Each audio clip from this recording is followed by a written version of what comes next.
A shy millionaire who had never touched a woman is shocked when his parents send a contracted woman to his room to give him a baby. Hi, my beautiful family. It's your Mr. Peter. I know some of you feel my introductions have become familiar, and I hear you, always with love. I never speak to fill time, I speak to fill your heart. So today, I'll keep it simple. Just a prayer, from my soul to yours. May your heart feel held, even in silence. May peace follow you like a shadow. May joy knock gently, and may love walk in without asking, and may you always remember, you're not just watching a story, you're part of a family that loves you deeply. Now, my sweet family, please don't leave this story in the middle.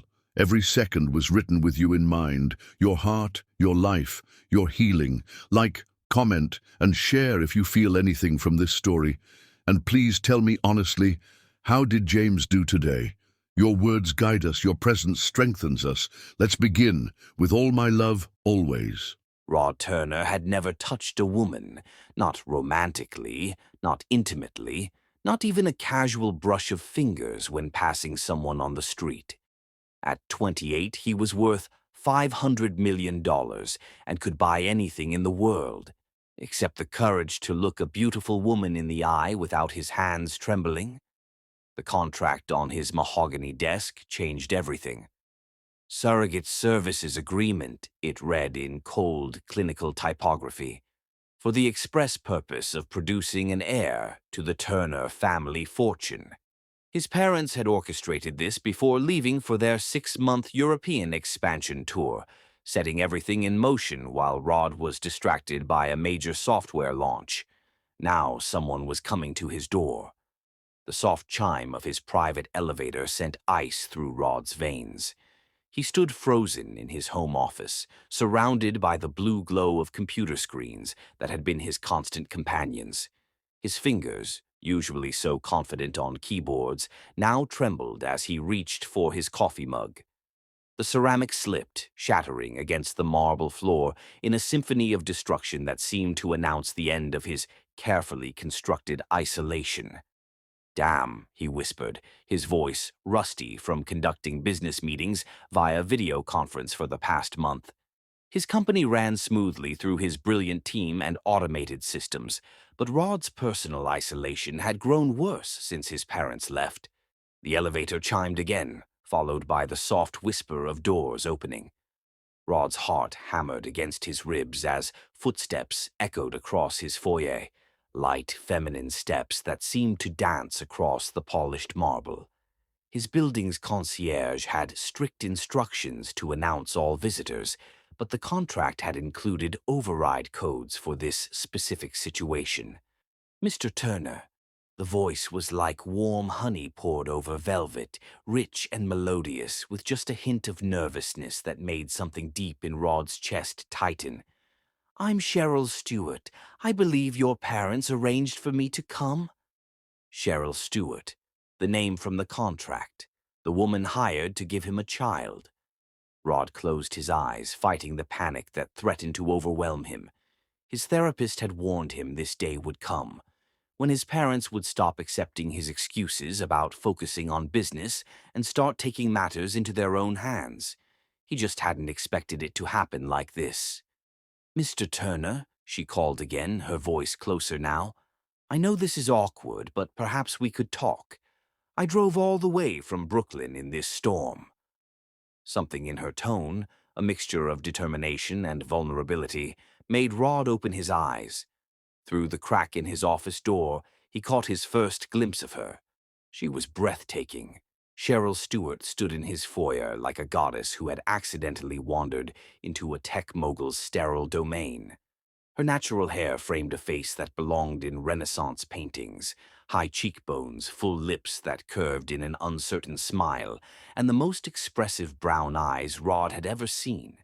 She wore a simple black dress that hugged curves in all the right places, and when she shifted nervously from foot to foot, Rod felt something stir in him that he'd never experienced before. Raw electric attraction. His mouth went dry. His palms began to sweat. Every muscle in his body tensed as if preparing for flight, though he couldn't decide if he wanted to run toward her or away from her. "I know you're here," Cheryl said gently, setting a small purse on his coffee table. "Your parents explained that you're shy. I want you to know I'm not here to judge you or pressure you into anything you're not comfortable with." Rod pressed harder against the wall, wishing he could disappear entirely. How was he supposed to have a conversation with this woman? How was he supposed to look at her without stammering like a teenager? How was he supposed to explain that despite being worth $500 million, he'd never even held hands with a woman, let alone done what his parents were expecting him to do? "I have the contract here," Cheryl continued, pulling a manila folder from her purse. "It specifies a 6-month arrangement with specific expectations. But honestly, I'd rather just talk first, get to know each other before we worry about business arrangements." She moved further into his living room, and Rod watched her take in his space, the minimalist furniture, the wall of windows overlooking Central Park, the complete absence of personal touches that might indicate a human being actually lived here. Her expression was curious rather than judgmental, which somehow made everything worse. "I studied literature at Columbia," she said conversationally, as if she were chatting with an old friend rather than talking to an empty room. "I love books, rainy afternoons, and terrible romantic comedies. I'm probably the only person in New York who still writes in a paper journal instead of typing everything on a computer." Despite his terror, Rod found himself leaning closer to the door crack. Her voice was hypnotic, drawing him in despite every instinct screaming at him to hide. "I'm also broke," Cheryl admitted with a rueful laugh. "My mother has stage 3 cancer, and the medical bills are destroying our family. The contract offers enough money to save her life, which is why I'm here, Mr. Turner. Not because I'm some kind of professional. I'm just a graduate student, desperate enough to answer a very unusual classified ad." The honesty in her voice hit Rod like a physical blow. She wasn't here because she wanted to be. She was here because she needed to be, just like he was hiding because he needed to hide. Rod took a shaky breath and stepped away from the wall. His reflection in the window showed him what Cheryl would see if he revealed himself. A tall, lean man with dark hair that hadn't been cut in months, wearing a wrinkled Harvard t-shirt and jeans that had seen better days. He looked exactly like what he was, a reclusive millionaire who had forgotten how to interact with the world. "Miss Stewart," he said finally, his voice barely above a whisper. Cheryl turned toward the sound, her face lighting up with relief and something that might have been genuine pleasure. "There you are. Please call me Cheryl." Rod stepped into the doorway but remained frozen there, gripping the frame like a lifeline. When their eyes met across the room, something electric passed between them. A jolt of recognition that had nothing to do with the contract and everything to do with the way she looked at him. Not with pity or calculation, but with simple human warmth. "This is terrifying," Rod admitted, the words tumbling out before he could stop them. Cheryl smiled, and the expression transformed her entire face. "For both of us," she agreed, "but maybe we could be terrified together. Over dinner. I noticed you have an amazing kitchen that looks like it's never been used." Despite everything, Rod felt his lips twitch upward in what might have been his first genuine smile in months. "I mostly order takeout," he confessed. "Perfect," Cheryl said, moving toward his kitchen with easy confidence. "I love to cook. Why don't you tell me what you like to eat, and I'll see what I can do with whatever's in your refrigerator." As Rod watched her open his pristine stainless steel refrigerator and begin pulling out ingredients he'd forgotten he owned, he realized his life had just changed forever. The woman in his kitchen wasn't just here to fulfill a contract. She was here to pull him back into the world of the living. Chapter 2. Breaking the Ice. Rod couldn't sleep. For 3 nights straight, he'd lain in his king-sized bed, staring at the ceiling, replaying every moment of dinner with Cheryl. The way she'd hummed while cooking, completely at ease in his sterile kitchen. How she'd drawn him into conversation with questions about his work, his interests, his dreams, as if he were a normal person worthy of genuine curiosity. But it was the moment she touched his hand that haunted him most. When he'd reached for the salt at the same time she did, their fingers had brushed for maybe 3 seconds. 3 seconds that had sent lightning through his entire nervous system, making him jerk back so violently he'd nearly knocked over his wine glass. Cheryl had apologized as if she'd done something wrong, but Rod had seen the flash of hurt in her beautiful brown eyes. Now it was Monday morning, and she was in his library. Rod stood outside the doorway like a teenager with his first crush, gathering the courage to enter his own house. Through the crack, he could see Cheryl curled up in his favorite reading chair, her legs tucked beneath her, completely absorbed in a worn copy of Jane Eyre. She'd changed from yesterday's dress into jeans and a soft cream sweater that made her skin glow, and her natural hair caught the morning sunlight streaming through the tall windows. She was the most beautiful thing he'd ever seen in his sterile, lonely world. "You can come in, you know," Cheryl said without looking up from her book, a smile playing at the corners of her mouth. "I don't bite." Rod's face burned with embarrassment at being caught staring. "I didn't want to disturb your reading," he mumbled, stepping hesitantly into the room that had been his private sanctuary for years.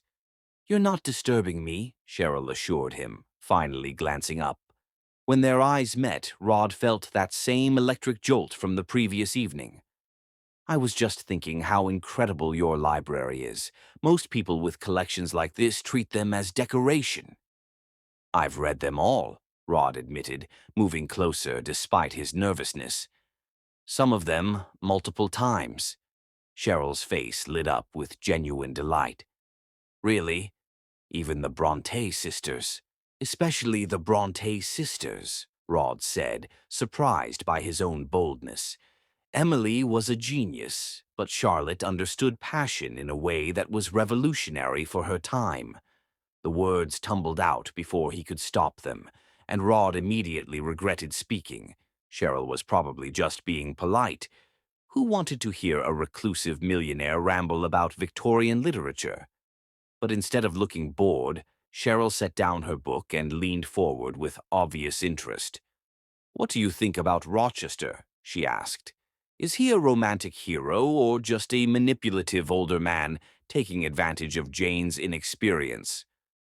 For the next hour, they debated literature with an intensity that made Rod forget his shyness. Cheryl was brilliant, not just educated, but genuinely passionate about books and ideas. She challenged his interpretations, made him see familiar stories from new angles, and laughed at his dry observations in a way that made his chest feel warm and tight. "You should be teaching," Rod said when their conversation naturally paused. "You have insights that would inspire students." Cheryl's smile faltered slightly. "That's the plan, eventually, once I finish my dissertation and find a position. But right now—" She gestured vaguely, and Rod remembered why she was here. The medical bills, the 6-month contract his parents had arranged, the desperation that had brought her to answer their advertisement. "Your mother," Rod said gently. "How is she responding to treatment?" "Stage 3 breast cancer," Cheryl replied, her voice carefully controlled. "The treatment is experimental and expensive, but the doctors think there's a real chance of remission if we can afford to continue." The pain in her voice made Rod's chest ache. He wanted to fix this for her, to write a check that would solve all her problems. But he sensed that would only make her feel worse about their arrangement. "Tell me about her," he said instead. "What's she like?" Cheryl's face softened as she began describing her mother, a retired teacher who'd raised Cheryl alone, who still volunteered at literacy programs despite her illness, who worried more about her daughter's future than her own prognosis. As she spoke, Rod found himself leaning closer, drawn not just by her words, but by the way her eyes sparkled when she talked about someone she loved. "She'd like you," Cheryl said suddenly. "She always said the best men are the ones who read books and actually think about what they mean." Rod's heart skipped several beats. "She knows about this arrangement." "God, no," Cheryl laughed, a sound like wind chimes that made Rod's stomach flutter. "She thinks I'm house-sitting for a wealthy family while they're traveling. If she knew the truth." Cheryl shook her head. "She raised me to believe in love, in waiting for the right person. This would break her heart." The admission hung between them, heavy with implications. Rod wanted to say something comforting, but he didn't trust his voice. Instead, he stood abruptly and moved to his piano in the corner of the library. "Do you play?" Cheryl asked, following him with her eyes. "A little," Rod said, which was a massive understatement. Music had been his escape even before computers, a way to express emotions he couldn't voice. His fingers found the keys automatically, beginning a piece he'd composed last year during a particularly lonely winter. The melody was melancholy but beautiful, filled with longing and unspoken dreams. As Rod played, he became lost in the music, forgetting Cheryl was watching, forgetting to be self-conscious about sharing something so personal. The notes flowed through him like confession, telling the story of a man who'd built walls so high he'd forgotten what it felt like to let someone in. When the last note faded, Rod remained frozen at the piano, afraid to look at Cheryl's reaction. What if she thought his music was pretentious? What if— "That was beautiful," Cheryl whispered, and Rod turned to find her standing just behind him, close enough that he could smell her perfume. Something warm and subtle that made his head spin. "Did you compose it?" Rod nodded, not trusting his voice. Cheryl was so close he could see the gold flecks in her brown eyes, could count her long lashes, could notice the way her lips parted slightly as she breathed. "It sounded like loneliness," she said softly, "but also like hope, like someone waiting for something beautiful to happen." Their eyes locked, and Rod felt the air between them charge with electricity. Cheryl's gaze dropped to his mouth for just a second before meeting his eyes again, and Rod's heart hammered against his ribs. She was going to kiss him. He could see it in her expression, in the way she swayed slightly closer. Panic seized him. Rod jerked backward so violently that the piano bench scraped across the hardwood floor. I have work to do," he stammered, practically running from the room. Behind him, he heard Cheryl sigh, but she didn't follow. When he reached his office, Rod slammed the door and pressed his back against it, breathing hard. His entire body was shaking from that moment of almost contact, from the wanting that had nearly overwhelmed his fear. For the rest of the day, Rod hid in his office like a coward, ordering lunch to be delivered and communicating with Cheryl only through awkward text messages. But even with a door between them, he could feel her presence in his house like a beautiful disruption to his carefully ordered world. That evening, when he finally emerged for dinner, Cheryl acted as if nothing had happened.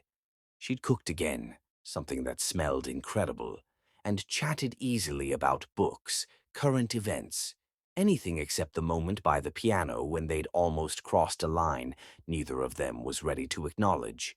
But Rod noticed the way she was careful not to touch him when passing dishes. He noticed how she kept her distance when they moved around the kitchen. Most of all, he noticed the hurt she was trying to hide behind her smile. As he lay in bed that night, staring at the ceiling again, Rod realized he was falling for Cheryl Stewart. The woman his parents had hired to give him an heir was becoming something far more dangerous, someone he actually cared about. And that terrified him more than anything else in his carefully controlled world. Chapter 3: Walls Coming Down. "You can't live your entire life in this penthouse," Cheryl announced on Thursday morning, standing in Rod's doorway with her hands on her hips and determination blazing in her eyes. "When's the last time you experienced unfiltered sunlight?"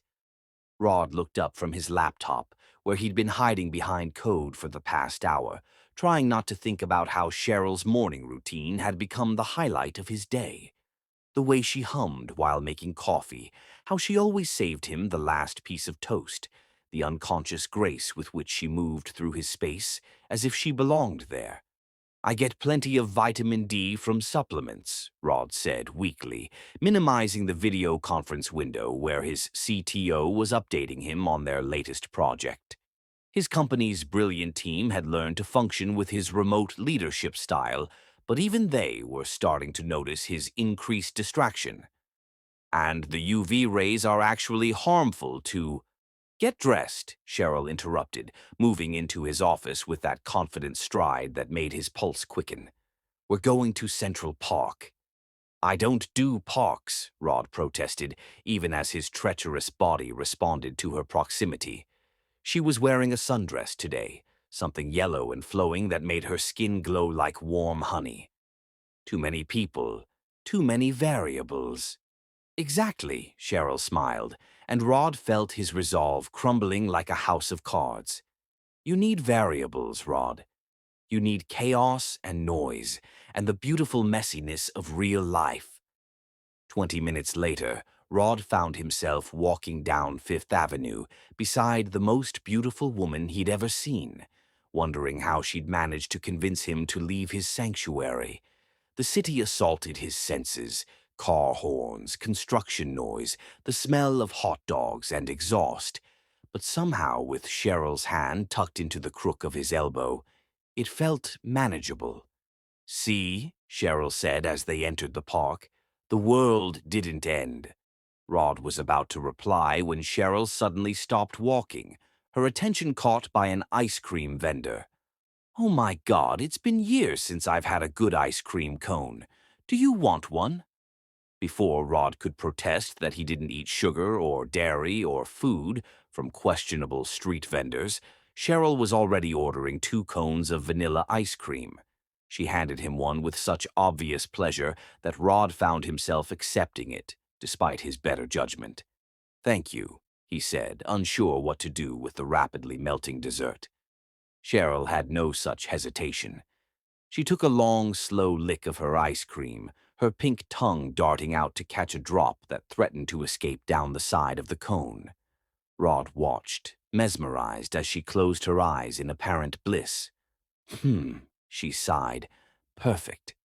Rod nearly dropped his cone.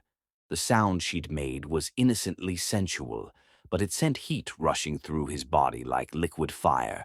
He tried to take a bite of his own ice cream, but his hands were shaking so badly he could barely hold it steady. You okay? Cheryl asked, noticing his distress. Fine, Rod managed, his voice coming out rougher than intended. Just not used to this. They found a bench overlooking the lake, and for the next hour, Cheryl entertained him with stories about her childhood in Detroit, her dreams of teaching, her mother's outrageous opinions about modern literature. Rod found himself laughing, actually laughing for the first time in months. Cheryl's joy was infectious, pulling him out of his shell despite his determination to stay safely hidden. You have a beautiful laugh, Cheryl said suddenly, her voice soft with something that might have been affection. You should do it more often. Rod felt heat creep up his neck. I don't have much to laugh about usually. Maybe you just need the right company, Cheryl suggested, and when Rod looked at her, he found her watching him with an expression that made his heart stutter. Dark clouds had been gathering while they talked, and suddenly the sky opened up in a torrential downpour. Other park visitors scattered, running for shelter, but Rod and Cheryl were caught in the open with nowhere to go. This way, Cheryl grabbed Rod's hand, pulling him toward a small pavilion 50 yards away. They ran through the rain together, Cheryl laughing like a child while Rod focused on the feel of her fingers interlaced with his. By the time they reached shelter, they were both soaked through. Cheryl's yellow dress clung to her curves, and her hair hung in dark tendrils around her face. She looked like a goddess emerging from a river, wild and beautiful, and completely unself-conscious. Rod, meanwhile, felt like a drowned rat. "That was amazing," Cheryl exclaimed, wringing water from her hair. "I love summer storms." Rod was staring. He couldn't help it. The wet fabric of her dress revealed the outline of her body in ways that made his mouth go dry and his blood burn. When Cheryl noticed his gaze, her cheeks flushed pink, but she didn't look away. "You're staring," she whispered. "I'm sorry," Rod started to say, but Cheryl stepped closer, cutting off his apology. "Don't apologize," she said softly. "I like the way you look at me." Rod's breath caught in his throat. They were only inches apart now, close enough that he could see water droplets clinging to her eyelashes, could feel the warmth radiating from her body despite the cool rain. His hands trembled with the urge to touch her, to brush those droplets away, to trace the curve of her cheek. "Cheryl," he whispered, her name a prayer on his lips. She moved even closer, rising on her tiptoes, her face tilted up toward his. "It's okay, Rod. You can touch me." For a moment, Rod was paralyzed by want. Every cell in his body screamed at him to kiss her, to finally cross the line they'd been dancing around for days. But then panic seized him again. What if he did it wrong? What if she realized how inexperienced he was? What if... A crack of thunder made them both jump, breaking the spell. Rod stepped back, running shaking hands through his wet hair. "We should go back," he said, his voice barely steady. "You'll catch cold." Disappointment flashed across Cheryl's face before she masked it with a smile. "Of course. You're probably right." The walk back to his building was quiet, both of them lost in their own thoughts. In the elevator, Rod stood as far from Cheryl as possible, not trusting himself to maintain control if she got too close again. But he could feel her watching him, could sense her hurt and confusion at his rejection. Back in the penthouse, Cheryl excused herself to change into dry clothes while Rod did the same. When they met again in the kitchen for dinner, both of them had retreated behind careful politeness, as if the moment in the pavilion had never happened. "I thought I'd make pasta tonight," Cheryl said, keeping her voice deliberately light. "Something simple." "That sounds perfect," Rod replied, grateful for the normalcy of routine. But cooking together proved to be its own form of torture. The kitchen forced them into close proximity, and every accidental brush of hands or arms sent electricity shooting through Rod's nervous system. When Cheryl needed something from the cabinet above his head, she had to reach across him, her breasts pressing briefly against his back. Rod bit back a groan, his knuckles white as he gripped the counter. "Sorry," Cheryl murmured, but her voice was breathless, and Rod could feel her trembling too. The real test came when Cheryl was making the sauce, and somehow managed to get flour in her hair. Without thinking, Rod reached up to brush it away, his fingers tangling in her soft curls. Cheryl went perfectly still at his touch, her eyes closing as if savoring the contact. "Rod," she whispered, and the way she said his name, like a prayer, like a plea, nearly shattered his control entirely. He was going to kiss her. Every rational thought fled his mind as he cupped her face in his hands, his thumbs stroking across her cheekbones. Cheryl's lips parted in invitation, her hands coming up to rest on his chest. Then the smoke alarm went off. They sprang apart, both of them breathing hard, as Cheryl rushed to turn off the burner where the sauce had begun to burn. Rod stood frozen, watching her move around the kitchen with quick efficiency, his body still humming with unfulfilled desire. "Crisis averted," Cheryl said with forced cheerfulness, but Rod could see the hurt in her eyes. 2 almost kisses in one day, and he'd ruined both of them. That night, Rod lay in bed replaying every moment, every touch, every look that had passed between them. His body ached with want, but his mind was a battlefield of fear and longing. He was falling for Cheryl, had already fallen, if he was honest, but his terror of intimacy was stronger than his desire. Down the hall, Cheryl was probably lying awake too, wondering why the man who looked at her like she was the most beautiful thing in the world kept pulling away every time she got close. Rod closed his eyes, knowing that tomorrow would bring more of the same exquisite torture. More moments of connection followed by his inevitable retreat. More proof that he was too damaged, too broken, to deserve someone as incredible as Cheryl Stewart. But God help him. He didn't want her to leave.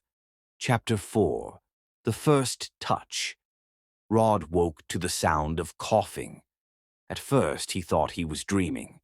In the week since their rain-soaked afternoon in Central Park, he'd become accustomed to the soft sounds of Cheryl moving through his penthouse, her morning humming, the gentle clink of dishes, the whisper of pages turning when she read in his library. But this was different. Harsh, painful coughs that seemed to tear from her throat. He found her in the kitchen, doubled over the sink, her body shaking with each violent spasm. She was still in her pajamas, a simple white cotton set that somehow looked elegant on her, but her usual grace was gone, replaced by the unsteady movements of someone fighting illness. "Cheryl?" Rod approached cautiously, his heart clenching at the sight of her distress. "Are you okay?" She turned toward him, and Rod felt his chest tighten with worry. Her beautiful brown eyes were glassy with fever, her cheeks flushed unnaturally bright against her dark skin. When she tried to speak, another coughing fit seized her, leaving her gasping for breath. "I'm fine," she managed to whisper, but the lie was obvious even to someone as socially inexperienced as Rod. "Just a little cold." "You're burning up," Rod said, and without thinking, he pressed the back of his hand to her forehead. The moment his skin touched hers, everything changed. The contact was electric, but not in the usual way that made him panic and retreat. This was different, protective, tender, necessary. Cheryl's skin was scorching beneath his fingers, confirming what he already knew. She had a serious fever, and she was trying to hide it from him. "You need to be in bed," Rod said firmly, surprised by his own authority. "Now?" "I was going to make breakfast," Cheryl protested weakly, but she swayed on her feet, and Rod instinctively reached out to steady her. His hands found her waist, and through the thin cotton of her pajamas, he could feel the heat radiating from her body. She felt so small, so fragile, and the fierce protectiveness that surged through him was unlike anything he'd ever experienced. "The only thing you're making is yourself sicker," Rod said, guiding her gently toward the guest bedroom where she'd been staying. "Come on." Cheryl didn't have the strength to argue. She leaned into Rod's support, her head falling against his shoulder as they walked slowly down the hall. The simple trust of the gesture, the way she allowed him to take care of her, made Rod's throat tight with emotion. In her bedroom, Rod helped her settle under the covers, his movements careful and reverent. When Cheryl immediately began shivering despite the fever, Rod pulled the blankets up to her chin, his fingers brushing her neck as he tucked the fabric around her. "I'll be right back," he promised, and for the first time since she'd arrived, leaving her side felt physically painful. Rod had never taken care of anyone in his life. His parents had always hired professionals when he was sick, maintaining their emotional distance even during his childhood illnesses. But now, faced with Cheryl's vulnerability, instincts he didn't know he possessed took over. He returned with a thermometer, a glass of water, and fever reducer from his meticulously stocked medicine cabinet. Cheryl's temperature was 102.3 degrees Fahrenheit, high enough to warrant serious concern. "We should call a doctor," Rod said, already reaching for his phone. "No." Cheryl grabbed his wrist with surprising strength, her fingers circling his arm like a brand. "Please, I can't afford emergency room bills, and it's just the flu. I'll be fine in a few days." The mention of money made Rod's chest ache. Here she was, sick and feverish, still worrying about medical expenses when he could afford the best care in the city without thinking twice. "Money isn't," he started to say, but Cheryl's eyes were already drifting closed, the fever pulling her under. For the next 3 days, Rod barely left her side. He worked from his laptop in the chair beside her bed, monitoring her breathing while he coded. The irony wasn't lost on him. He could manage a multi-million-dollar company remotely. But watching Cheryl sleep peacefully was the most important task he'd ever undertaken. He cooked simple soups, though his culinary skills were limited to following online recipes with obsessive precision.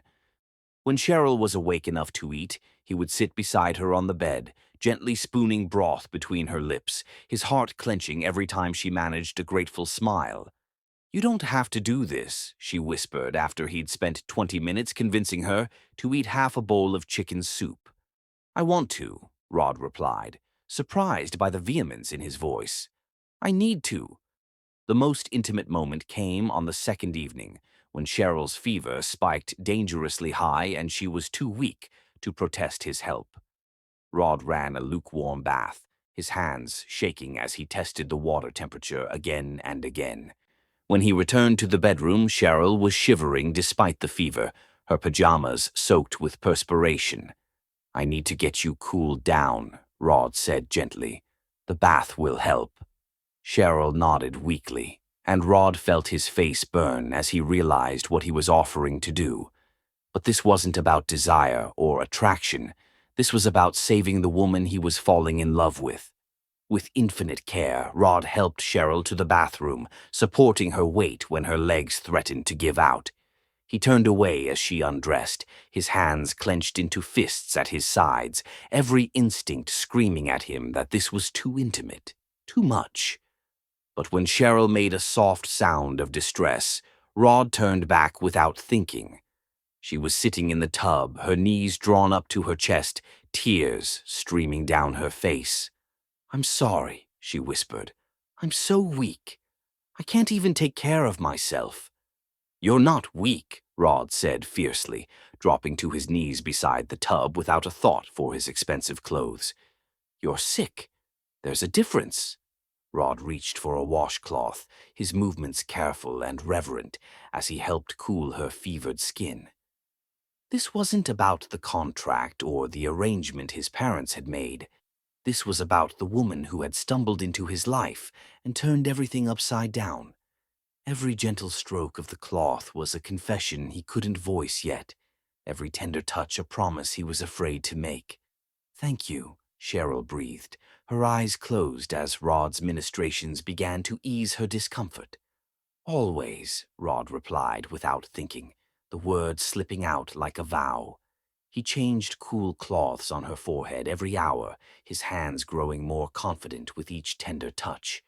During the long nights when Cheryl's fever made her restless and delirious, Rod would read to her from her favorite books, his voice steady and soothing, even when exhaustion made his eyes burn. On the second night, when Cheryl's fever spiked to 103.5, Rod thought he might lose his mind with worry.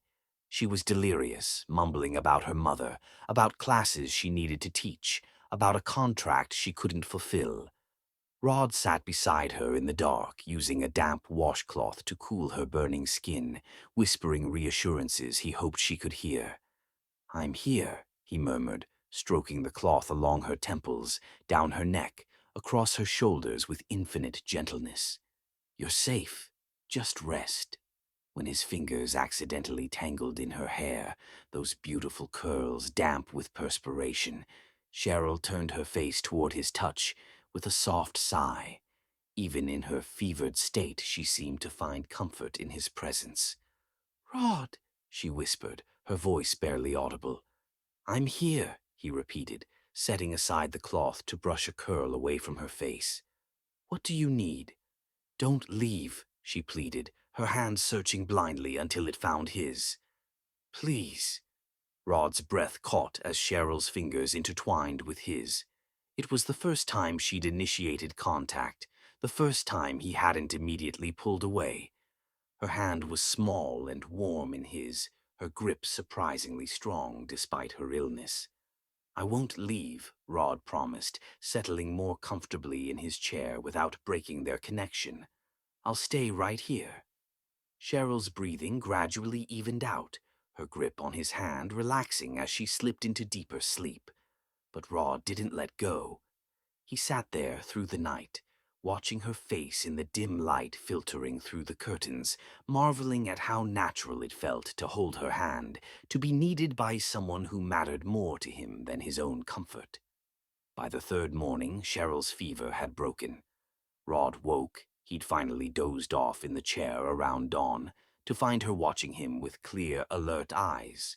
"You stayed," she said softly, her voice still hoarse but no longer fevered. "I promised I would," Rod replied, suddenly aware that they were still holding hands. He should let go. He should retreat to his usual safe distance, but Cheryl's thumb was tracing gentle circles across his knuckles, and the sensation was hypnotic.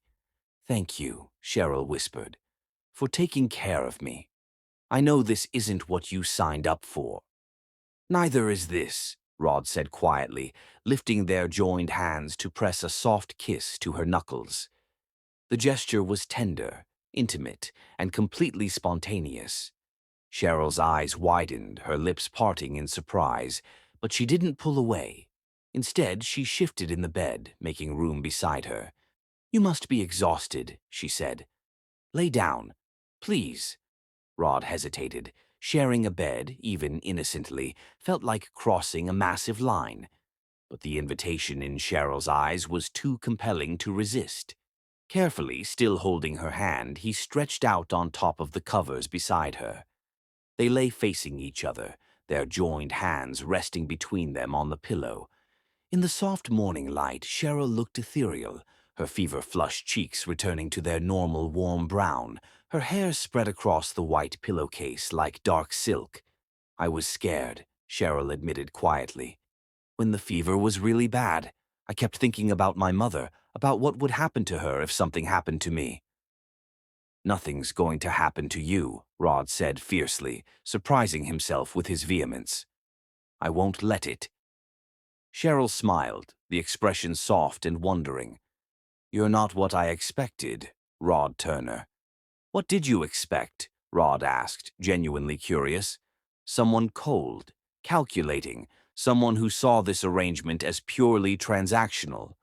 Cheryl's thumb resumed its gentle stroking across his hand. "Instead, I found someone who plays beautiful music and reads poetry and stays up all night holding my hand when I'm sick." Rod felt heat rise in his cheeks. "I'm not good at this," he confessed, "at being close to people. You make me want to try, but I don't know how." "You're doing fine," Cheryl assured him, shifting slightly closer. "Better than fine." They talked quietly for another hour, about books, about music, about Cheryl's childhood and Rod's lonely adolescence. The conversation was intimate in a way that had nothing to do with physical attraction and everything to do with genuine connection. Rod found himself sharing things he'd never told anyone, drawn out by Cheryl's patient warmth and the safety of their joined hands. When Cheryl finally fell back asleep, Rod remained beside her, watching the peaceful rise and fall of her breathing. 3 days ago, touching her hand would have sent him into a panic. Now he couldn't imagine letting go. Something fundamental had shifted between them during her illness. The careful distance they'd maintained was crumbling, replaced by something deeper and more dangerous. Rod was falling in love with Cheryl Stewart, and for the first time in his life, his fear was losing the battle to his heart.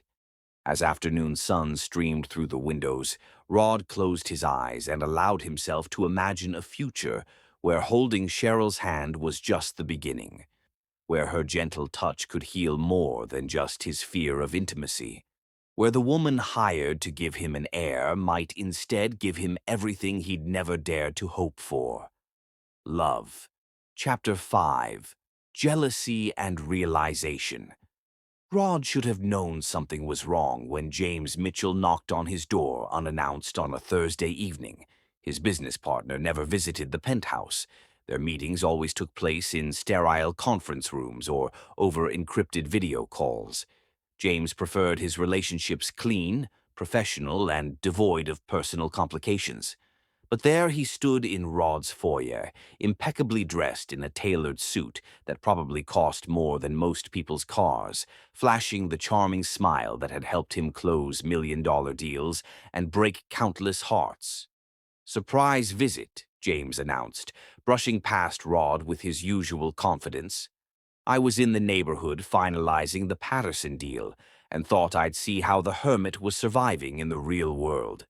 You've been dodging my calls for 2 weeks."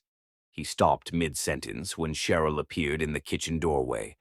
Rod watched in slow-motion horror as James's expression shifted from casual interest to predatory appreciation. Cheryl was wearing one of Rod's Harvard t-shirts over leggings, her hair pulled back in a messy bun, still slightly pale from her recent illness, but beautiful enough to stop traffic. She looked comfortable, domestic, like she belonged in Rod's space, which only made James's hungry stare more infuriating.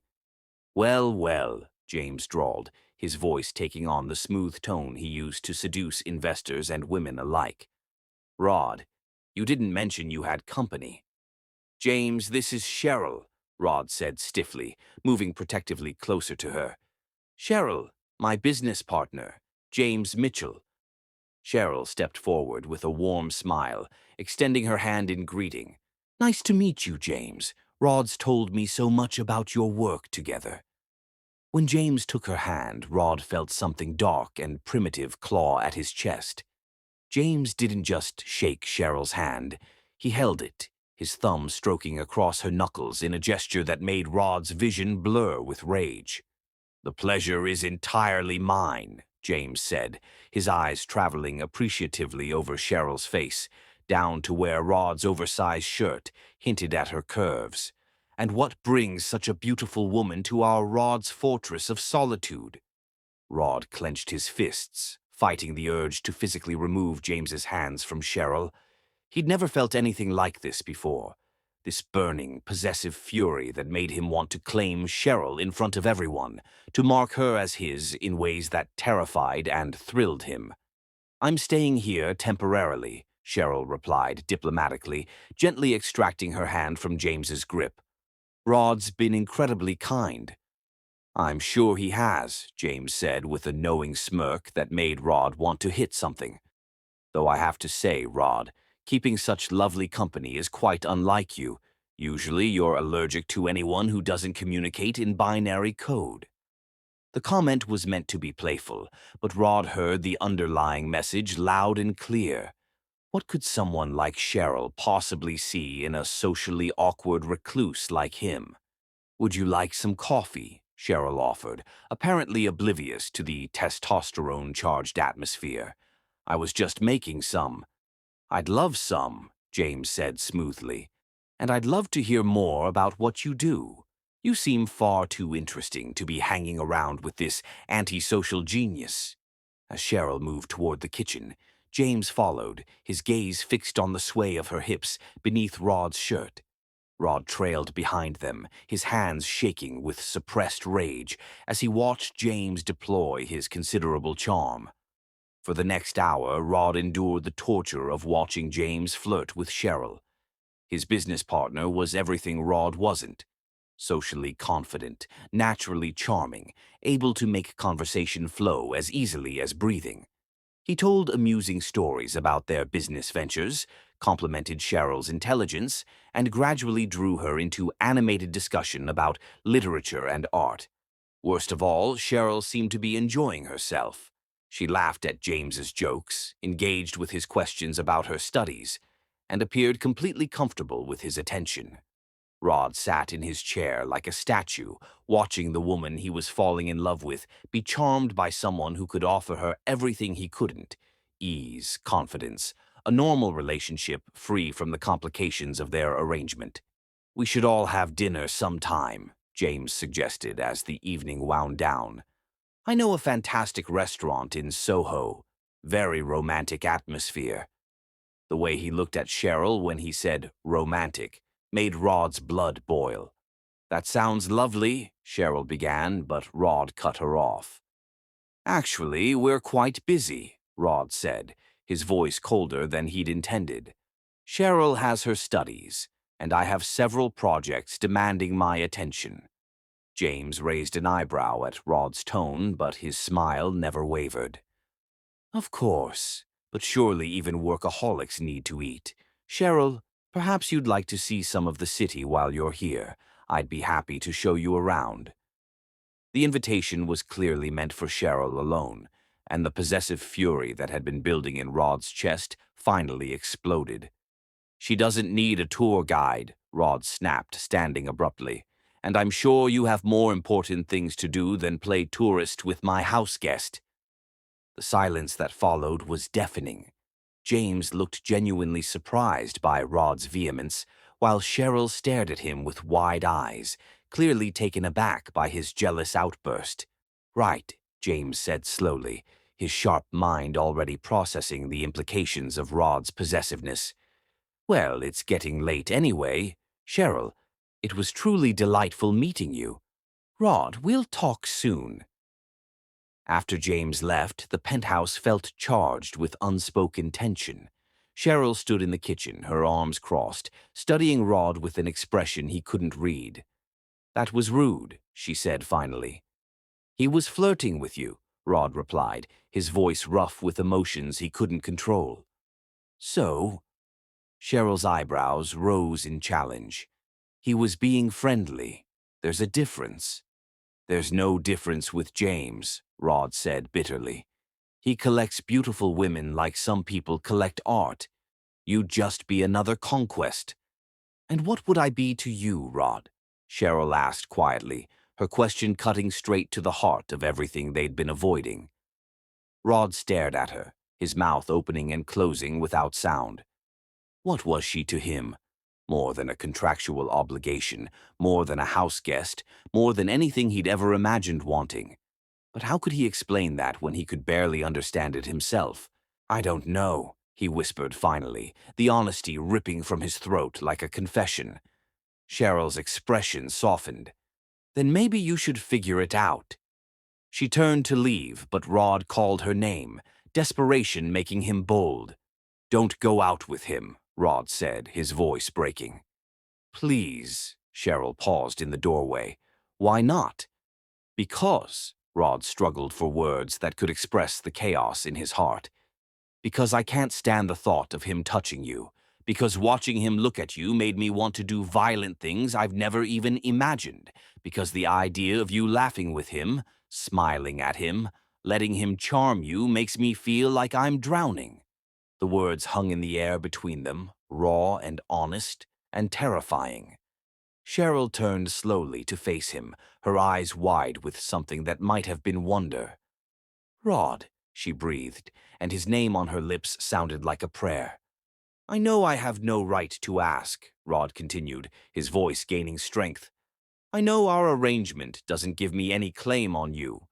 But I'm asking anyway because the thought of losing you to someone like James is killing me." Cheryl crossed the room in 3 quick strides, her hands coming up to frame his face. Rod felt his breath catch at the touch, at the warmth in her eyes as she looked at him. "You're not losing me to anyone," she said softly. "And you have more right to ask than you know." "Cheryl," Rod whispered, his hands coming up to cover hers. "I wanted to make you jealous," she admitted, her cheeks flushing. "When James was flirting, part of me hoped it would push you to finally tell me how you feel." "How I feel," Rod echoed, his heart hammering against his ribs. "Like maybe this stopped being about a contract weeks ago," Cheryl said, rising on her tiptoes until their faces were inches apart. "Like maybe we're both falling for something real." Rod's control shattered. All the fear, all the careful distance he'd maintained, all the walls he'd built around his heart crumbled in the face of Cheryl's honest confession. Without thinking, without planning, without giving his terror time to intervene, Rod cupped her face in his hands and kissed her. The kiss was everything Rod had imagined, and nothing like he'd expected. Cheryl's lips were soft and warm beneath his, yielding and perfect as she melted against him. When she sighed into his mouth, opening for him, Rod felt like he was flying and falling simultaneously. Months of suppressed desire poured into that kiss. Every moment of wanting, every night of dreaming, every careful touch that had led them to this point. Rod's hands tangled in Cheryl's hair, and she pressed closer, her arms winding around his neck as if she never wanted to let him go. When they finally broke apart, both breathing hard, Rod pressed his forehead against hers. "I'm falling in love with you," he whispered, the words slipping out before he could stop them.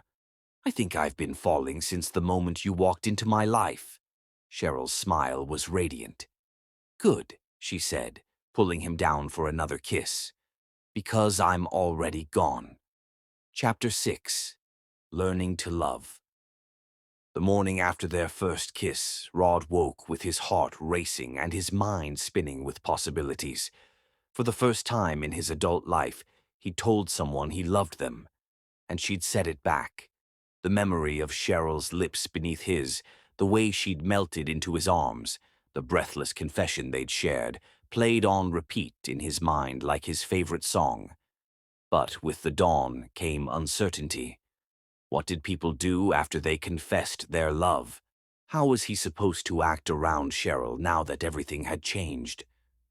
Rod found his answer when he entered the kitchen and saw Cheryl making coffee in one of his button-down shirts, her legs bare beneath the hem. She looked up when he appeared, and the radiant smile that spread across her face chased away all his doubts. "Good morning," she said softly, approaching him with none of the careful distance they'd maintained before. "Sleep well?" Instead of answering, Rod cupped her face in his hands and kissed her good morning, soft, sweet, and reverent. When they parted, Cheryl's eyes were bright with happiness. "Much better now," Rod murmured against her lips, marveling at how natural this felt, how right. "I have an idea," Cheryl said, her arms winding around his waist. "What if we had a proper date?" Something normal couples do. The word couples sent a thrill through Rod's chest. "What did you have in mind?" "There's an art exhibition opening at the Met today," Cheryl said, her enthusiasm infectious. "Contemporary artists reimagining classical themes. It sounds perfect for someone who appreciates both innovation and tradition." Rod hesitated. The Metropolitan Museum meant crowds, strangers, the kind of social situations that usually sent him into panic attacks. But the hope in Cheryl's eyes made him want to be brave. "I'd like that," he said, surprised by his own conviction. "But first, let me make this official." That afternoon, Rod did something he'd never done in his adult life. He called a car service instead of hiding behind a computer screen. As they rode through Manhattan traffic, Cheryl's hand warm in his, Rod marveled at how different the city looked when you weren't afraid of it. The museum was crowded, just as Rod had feared, but something magical happened when they walked through the galleries together. With Cheryl beside him, her arm linked through his, the chaos became background noise. Her excitement was infectious as she led him from painting to painting, discussing technique and symbolism with the expertise of someone who genuinely loved art. "Look at this one," Cheryl said, stopping before a massive canvas that reimagined Botticelli's Venus as a modern black woman rising from urban waters. "The way she's merged classical beauty standards with contemporary social commentary is brilliant." Rod found himself studying the painting not just for its artistic merit, but for the way Cheryl's eyes lit up when she explained the symbolism. When she pointed out details in the brushwork, he moved closer, his chest pressed against her back, his chin resting on her shoulder. "You see that gold thread woven through her hair?" Cheryl asked, leaning back against him. Rod hummed, but he was more interested in the way Cheryl smelled, something floral and warm that made him want to bury his face in her neck. When his breath brushed against her ear, he felt her shiver. "Rod," she whispered, his name a gentle warning. "Sorry," he murmured, but he didn't step away. Instead, his hands found her waist, holding her against him as they moved through the gallery, like dancers following unheard music. By the time they'd seen the entire exhibition, Rod was drunk on Cheryl's proximity. The way she'd lean into him when she got excited about a piece, how she'd unconsciously place her hand on his chest when making a point, the soft gasps she'd make when he'd whisper observations in her ear. Every moment was building tension that had nothing to do with fear and everything to do with desire. "That was incredible," Cheryl said as they stepped outside into the golden light of late afternoon. "Thank you for coming with me." "Thank you for showing me," Rod replied. "I've been to museums before, but I've never seen them through your eyes." They decided to walk back toward his building, taking their time through Central Park as the sun set behind the trees. Other couples strolled the paths around them, and for the first time in his life, Rod felt like he belonged among them. "Tell me something," Cheryl said as they found a bench overlooking the lake. "What's your favorite part of building software?" Rod considered the question, surprised by how personal it felt. "The moment when all the pieces finally work together," he said. "When you've been struggling with a problem for days and suddenly the solution appears, and it's more elegant than anything you could have planned." "Like magic," Cheryl said, understanding immediately. "Exactly like magic," Rod agreed. "What about you? What's your favorite part of literature?" "The way words can make you feel less alone," Cheryl said without hesitation. "When you read something that captures exactly what you've been feeling but couldn't express, and you realize someone else has been there too." Rod turned to study her profile in the fading light.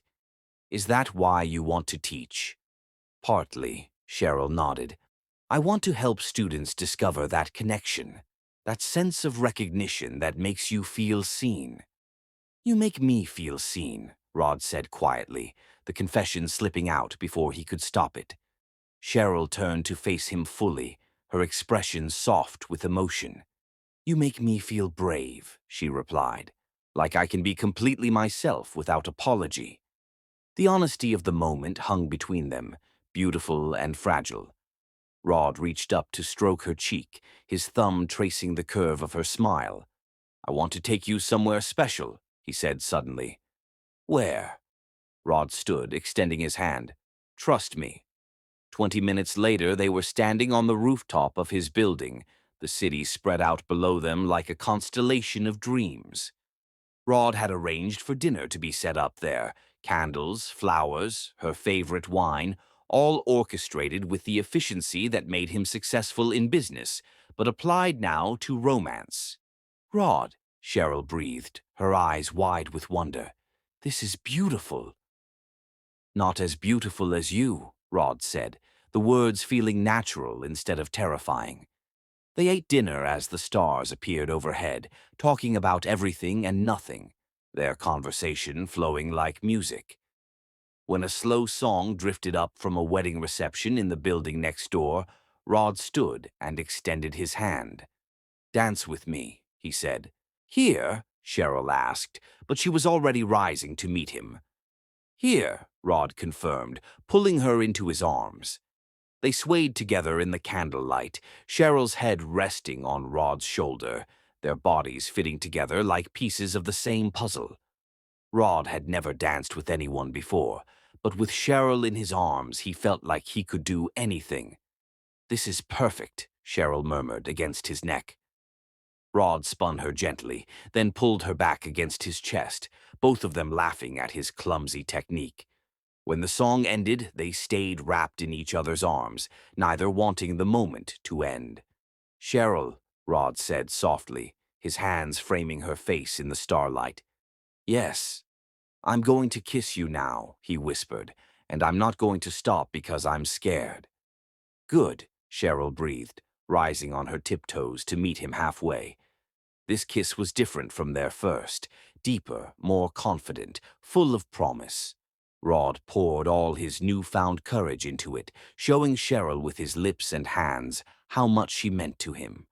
When she sighed into his mouth, he felt like he could conquer the world. "I love you," Rod whispered against her lips. "I love you too," Cheryl replied, her words making his heart soar. As they held each other under the stars, Rod realized that for the first time in his life, he wasn't afraid of tomorrow.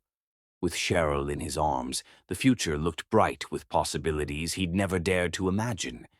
He was learning to love, and it was the most beautiful education of his life. Chapter 7. Making Love. Rod spent the entire day planning for perfection, but by evening his hands were shaking so badly he could barely light the candles. It had been 3 weeks since their first kiss, 3 weeks of growing closer in every way, except the one that terrified him most. They'd shared countless kisses, tender touches, whispered confessions in the dark, but they hadn't crossed the final line, the one that would make their connection complete. Tonight felt different. Tonight, Rod was determined to show Cheryl how completely he loved her, even if his inexperience made him uncertain. The penthouse terrace had been transformed into something from a fairy tale.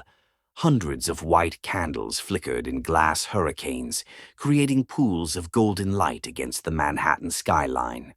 Rose petals scattered across the dining table caught the flames like captured starlight, and the soft melody of a string quartet drifted up from the courtyard below. Rod checked his watch for the 10th time in 5 minutes. Cheryl was getting ready in her room, giving him time to prepare their dinner. Though prepare was a generous term for what amounted to arranging takeout from the city's most exclusive restaurant onto proper china. "Rod?" Cheryl's voice came from behind him, soft and wondering. He turned, and his breath caught in his throat. Cheryl stood in the doorway, wearing a flowing dress in deep midnight blue that seemed to capture starlight in its folds. The fabric hugged her curves before falling in elegant waves to her ankles, and her hair was swept up in a style that left her neck gracefully exposed. But it was her eyes that stopped his heart, warm and bright with love, with trust, with the same nervous anticipation that was making his pulse race. "You're beautiful," Rod whispered, the words inadequate but heartfelt. "So are you," Cheryl replied, her gaze taking in the candlelit terrace, the rose petals, the obvious care he'd put into every detail. "Rod, this is incredible." She moved toward him like a goddess walking through a dream, and when she reached him, Rod took her hands in his, marveling at how natural the gesture had become. "I wanted tonight to be special," he said, his voice rough with emotion. "I wanted you to know how much you mean to me." "I already know," Cheryl assured him, rising on her tiptoes to brush a soft kiss across his lips. "But show me anyway." Dinner was a blur of soft conversation and heated glances. Rod found himself unable to concentrate on the exquisite food, too distracted by the way candlelight played across Cheryl's skin, the way her lips curved when she smiled, the way her eyes seemed to hold promises that made his blood burn. "You're staring," Cheryl said softly when they'd finished eating. "I can't help it," Rod admitted. "I keep thinking I'm dreaming, that any moment I'll wake up and you'll be gone." Cheryl stood and moved around the table to him, her hands coming to rest on his shoulders. "I'm not going anywhere," she said, her voice gentle but certain. "I'm exactly where I want to be." Rod rose to meet her, his arms circling her waist as if he could anchor her to him through touch alone. When he kissed her, it was with all the passion he'd been holding back, all the love he'd been afraid to show. Cheryl melted against him, her soft moan making him dizzy with want. "Cheryl," he breathed against her lips, his hands tangling in her hair. "I know," she whispered back, understanding without words what he was asking, what he needed. "I want this too. I want you." Rod's control snapped. He lifted Cheryl easily, carrying her inside to his bedroom as she laughed softly against his neck. He'd imagined this moment countless times, but nothing had prepared him for the reality of having her in his arms, willing and wanting and trusting him with her heart. In his bedroom, Rod set Cheryl down gently beside his bed, his hands trembling as they framed her face. "I've never," he began, then stopped, embarrassment flooding his cheeks. "I know," Cheryl said softly, her hands covering his. "We'll go slow. We'll figure it out together." The simple acceptance in her voice undid him. Rod kissed her with desperate gratitude, pouring all his love and fear and desire into the contact. When Cheryl's hands moved to the buttons of his shirt, he held his breath, letting her undress him with gentle reverence. "You're beautiful," Cheryl whispered, her hands exploring the planes of his chest, the lean strength of his arms. Rod had always thought of his body as simply functional, but under Cheryl's admiring gaze, he felt transformed. When it was his turn to undress her, Rod's fingers shook as he slowly lowered the zipper of her dress. The fabric whispered to the floor, revealing skin that glowed like warm honey in the candlelight. Cheryl was perfect. Curves and softness and feminine strength that made Rod's mouth go dry with wanting. "Touch me," Cheryl said softly, guiding his hands to her waist, her shoulders, showing him how to worship her body with gentle strokes. Rod learned quickly, his touch growing more confident as Cheryl's soft gasps and sighs told him what she liked. When he kissed her neck, she arched against him. When his hands traced the curve of her spine, she trembled. When he whispered her name like a prayer, she pulled him closer. They moved to the bed together, skin against skin, hearts beating in synchrony.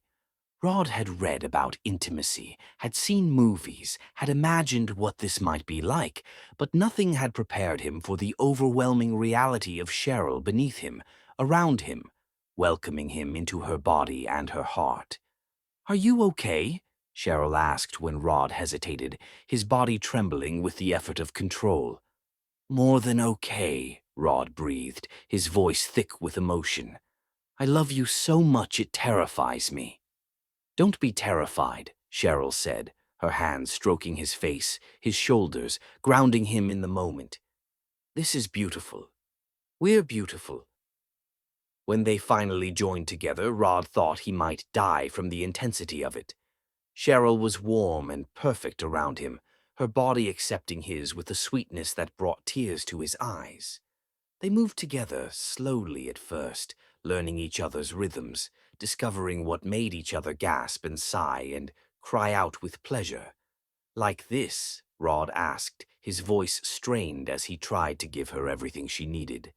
"Perfect," Cheryl breathed, her legs wrapping around his waist, pulling him deeper. "You're perfect."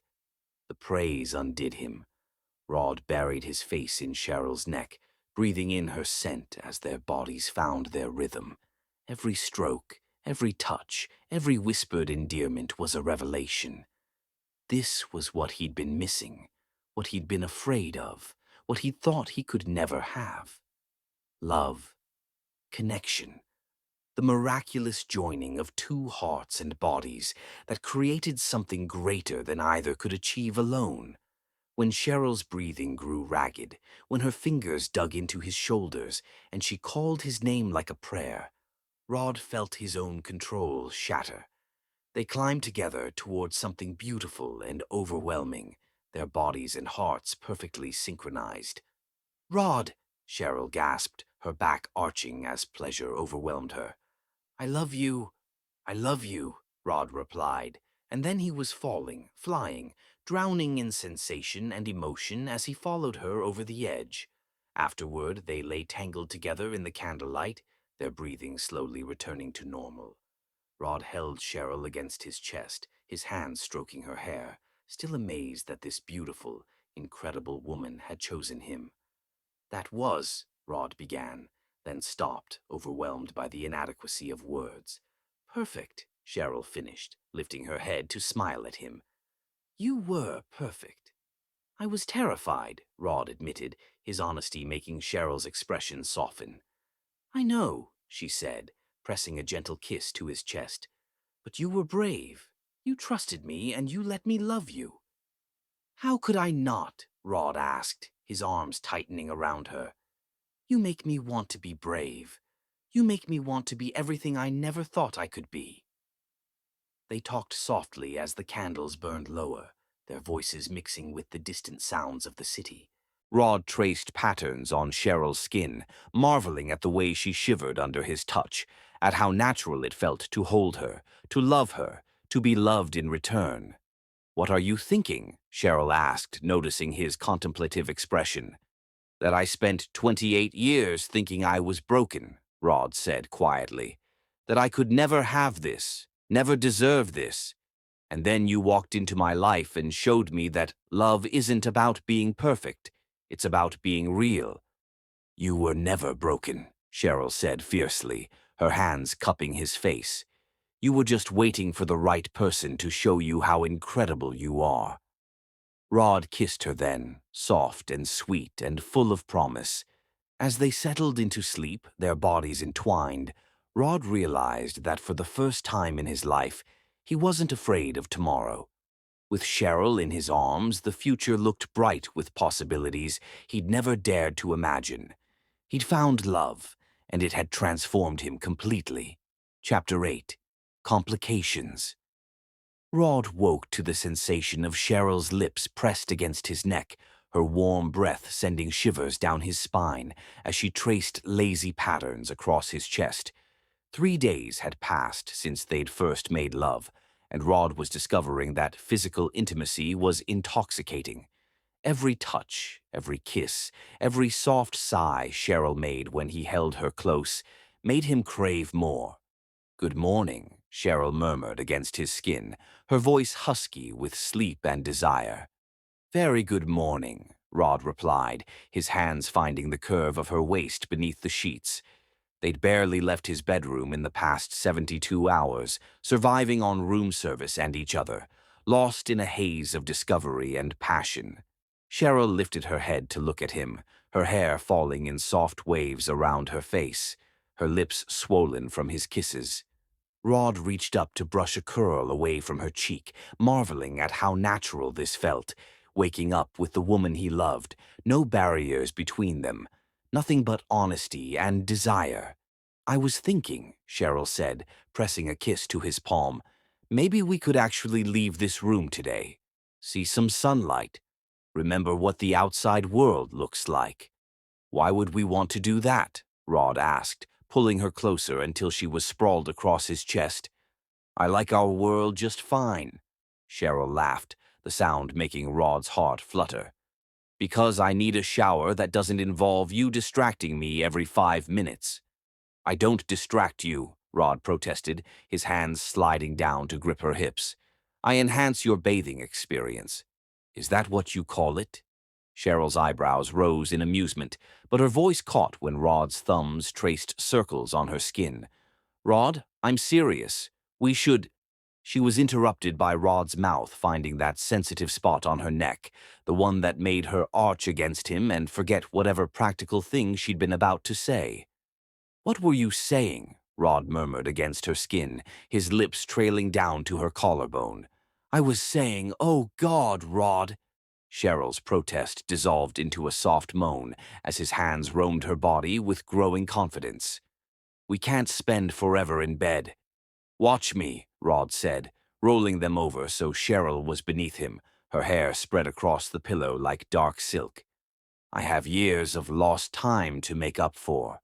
Their morning loving was slow and tender, a celebration of the intimacy they'd discovered together. Rod worshipped every inch of Cheryl's body as if it were the first time, his touch reverent and passionate. When they finally made it to the shower an hour later, Rod kept his promise to enhance the experience, his soapy hands exploring every curve until Cheryl was gasping his name against the marble wall. The sound of the private elevator chiming cut through their post-shower bliss like a knife. Both of them froze, their eyes wide with sudden panic. "Are you expecting someone?" Cheryl whispered, clutching a towel around herself. Rod shook his head, his mind racing. Nobody had access to his penthouse except his parents, and they weren't supposed to be back from Europe for another 3 months. Unless— Roderick. His mother's cultured voice echoed through the penthouse, followed by the sharp click of expensive heels on marble.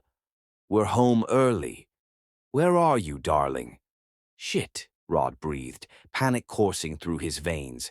His parents couldn't find Cheryl in his bed, not like this, not when they were both naked and thoroughly disheveled from hours of lovemaking. Get dressed, he whispered urgently to Cheryl, who was already scrambling for her clothes. I'll go distract them. Rod pulled on jeans and a t-shirt with shaking hands, running his fingers through his hair in a futile attempt to look like he hadn't spent the morning worshipping every inch of Cheryl's body. He stepped into the hallway just as his parents rounded the corner, their expressions shifting from pleasant surprise to careful assessment. Margaret Turner was exactly what Central Casting would order for the role of wealthy matriarch, silver hair pulled into a perfect chignon, designer clothes that cost more than most people's cars, and the kind of poise that came from generations of inherited privilege. His father, Richard, stood beside her in an impeccably tailored suit, his shrewd businessman's eyes already cataloging details. Mother, father, Rod said, trying to keep his voice steady. You're back early. The Brussels conference ended sooner than expected, Richard replied, his gaze sharp as it took in Rod's appearance. We weren't supposed to return for another 3 months, but we heard some interesting reports about your situation. Rod's heart hammered against his ribs. Had they been monitoring him? Of course they had. I've been working on a new project, Rod said, which wasn't technically a lie. Learning to love Cheryl was definitely a project, just not the kind his parents would appreciate. How wonderful, Margaret smiled, but there was something calculating in her expression. And how is our arrangement progressing? I trust Ms. Stewart is proving satisfactory. The clinical way she referred to Cheryl made Rod's stomach turn. She's fine. Everything is fine. Excellent, Richard said, clapping Rod on the shoulder with false bonhomie. We were hoping to meet with her this morning, actually. Discuss the terms of the contract. Make sure everyone's expectations are aligned. Rod's blood ran cold. That's not necessary. We're handling everything ourselves. Nonsense, Margaret waved away his objection. This is far too important to leave to chance. Where is she? Before Rod could answer, Cheryl appeared in the hallway, fully dressed but with her hair still slightly mussed and her lips bearing the telltale signs of Rod's kisses. She moved toward them with her usual grace, but Rod could see the tension in her shoulders, the careful way she held herself. Mr. and Mrs. Turner, Cheryl said politely, extending her hand. I'm Cheryl Stewart. It's lovely to meet you. Margaret's smile was arctic as she shook Cheryl's hand. Indeed. How has your stay been, my dear? Wonderful, Cheryl replied, her voice steady despite the obvious awkwardness. Rod has been very kind. I'm sure he has, Richard said, his tone suggesting hidden meanings that made Rod want to step protectively in front of Cheryl. Perhaps we could all sit down and discuss the arrangement, Margaret suggested, her words cutting through the air like a knife. I'm sure you both understand that this is ultimately a business transaction. It's important to maintain proper boundaries. Rod felt his world tilt sideways. Business transaction, proper boundaries. As if the past month hadn't happened. As if the love he'd found with Cheryl was nothing more than a contract to be managed. The original terms were quite specific, Richard added, pulling out a leather portfolio. 6 months with clear expectations about emotional involvement. We're concerned that those boundaries may have become blurred. I think we're doing just fine without interference, Rod said, his voice harder than he'd intended. Interference? Richard's eyebrows rose. Son, we're trying to protect you. Women like Miss Stewart are very good at making men believe in fantasies that don't exist. What's that supposed to mean? Rod demanded, his hands clenching into fists. It means, Margaret said with cruel precision, that some people are very skilled at confusing gratitude with affection, physical attraction with emotional connection. You're paying Miss Stewart a considerable sum of money, Roderick. It would be naive to assume her feelings are entirely genuine. Cheryl had gone very still beside him, her face carefully blank in the way that meant she was hiding deep hurt. Rod saw her hands trembling slightly, saw the way she seemed to shrink into herself with each cutting word. Furthermore, Richard continued relentlessly, we've spoken with several relationship experts who confirm that men with your particular background are especially vulnerable to manipulation by experienced women. Experienced? Rod's voice was dangerous now. What exactly are you implying about Cheryl? We're not implying anything, Margaret said smoothly. We're simply stating facts. Ms. Stewart answered a very specific advertisement. She needed money desperately. She moved into your home and, quite conveniently, managed to seduce a man who had never been intimate with anyone before. The progression seems rather calculated. The words hit Rod like physical blows. He turned to look at Cheryl, who had gone even paler, her eyes bright with unshed tears. For a terrible moment he saw her through his parents' eyes. A woman who needed money desperately enough to answer their advertisement. A woman who'd had every reason to make him fall in love with her, to secure her position and increase her payout. That's not true, Rod said, but his voice cracked on the words, and he hated the doubt that was already creeping into his mind like poison. Isn't it? Margaret asked gently, as if she were speaking to a child. You've always been isolated, darling. You have no experience with women, no way to judge whether someone's feelings are real or merely professional. That's not true, Rod said, but his voice cracked on the words, and he hated the doubt that was already creeping into his mind. Isn't it? Margaret asked gently, as if she were speaking to a child. You've always been isolated, darling. You have no experience with women, no way to judge whether someone's feelings are real or merely professional. Stop, Cheryl said quietly, her voice steady but her hands trembling. Please don't do this. We're not doing anything except looking out for our son's best interests, Richard replied. This arrangement was supposed to be simple, a contractual obligation. Nothing more. Nothing more, Rod repeated numbly, the words echoing in his head like a curse. He looked at Cheryl, really looked at her, and for a terrible moment he saw her through his parents' eyes, a woman who needed money desperately enough to answer their advertisement, a woman who'd had every reason to make him fall in love with her, to secure her position and increase her payout. Rod, Cheryl said softly, reaching for his hand, but he pulled away before she could touch him. The hurt that flashed across her face was so profound that Rod immediately regretted the gesture, but the damage was done. His parents had planted the seed of doubt, and now it was growing like poison in his chest. Perhaps Ms. Stewart would like some time to consider whether she wants to continue with the original arrangement, Margaret suggested with false kindness, or if she'd prefer to pursue other opportunities. Cheryl stood abruptly, her dignity intact even as her world crumbled around her. I should go, she said quietly. This was a mistake. Cheryl, wait, Rod called as she turned to leave, but she was already walking away, her spine straight and her head held high. Rod started to follow her, but his father's hand on his arm stopped him. Let her go, son, Richard said gently. If her feelings were real, she would have stayed to fight for you. The fact that she's running proves our point.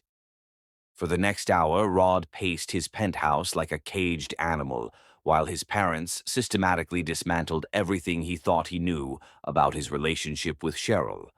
They presented bank records showing her family's desperate financial situation, psychological profiles about how isolation made him vulnerable to manipulation, even testimonials from other wealthy men who'd been taken advantage of by women in desperate circumstances. But as Rod listened to their clinical dissection of his love affair, he realized they were wrong about one crucial thing. Cheryl wasn't running because her feelings weren't real. She was running because they were, and the thought of staying to defend a love that had just been called into question was too painful to bear. By the time Rod understood that, by the time he pushed past his parents' protests and reached the guest room, Cheryl was gone. Her clothes, her books, every trace of her presence had vanished as if she'd never been there at all, except for the lingering scent of her perfume and the hollow ache in Rod's chest where his heart used to be. He'd found love, and in the space of an hour he'd lost it again, not to circumstance or fate, but to the poisonous doubt his parents had injected into his veins. Standing in the empty room that had been Cheryl's sanctuary, Rod realized he'd made the biggest mistake of his life, and he had no idea how to fix it. The woman he loved was gone, and this time it was entirely his fault. Chapter 9. The Choice. For 3 weeks, Rod lived in hell. He threw himself into work with manic intensity, coding 18-hour days until his eyes burned and his hands cramped. He took meetings with investors, launched new projects, made millions of dollars that meant absolutely nothing without Cheryl there to share his victories. His penthouse felt like a mausoleum, every room echoing with memories of her laughter, her touch, her presence that had transformed his sterile world into something warm and alive. His parents were pleased with his return to focus, praising his dedication to business while carefully avoiding any mention of Cheryl's name. But Rod saw through their satisfaction to the calculation beneath. They believed they'd won, that they'd successfully separated him from what they viewed as a dangerous distraction.